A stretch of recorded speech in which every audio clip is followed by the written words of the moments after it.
बात कर वो कांकेर की। जी हां, विश्व हिंदू संगठन और बजरंग दल के कार्यकर्ता मन के द्वारा पश्चिम बंगाल के मुख्यमंत्री ममता बनर्जी के पुतला दहन करके विरोध जताए गए। बताया जाता है कि ममता बनर्जी द्वारा जय श्री राम कहिया ऊपर गलत टिप्पणी करे गए रही से जल लेके ये दोनों संगठन के कार्यकर्ता मन ममता बनर्जी के पुतला दहन करें। इकर कहना है कि जब तक मुख्यमंत्री अपने गलत बयान ला वापिस नहीं लेही तब तक यही प्रकार उकर पुतला दहन करके निरंतर विरोध करे जाही।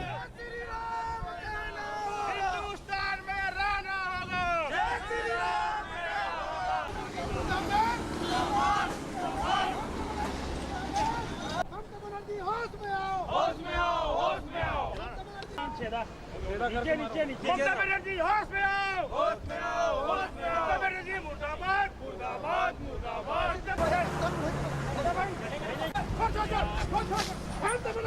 होश में आओ, होश में आओ। ममता बनर्जी मुर्दाबाद, मुर्दाबाद, मुर्दाबाद, मुर्दाबाद।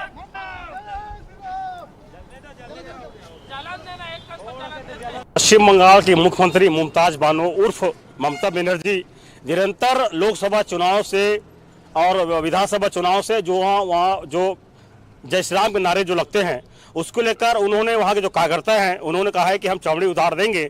लेकिन लोकतंत्र में इस प्रकार के नारे का रोकने का कोई उनको नैतिक अधिकार नहीं है। जब तक ये नारा का विरोध करती रहेगी और हम निरंतर उसके पुतला फूंकते रहेंगे।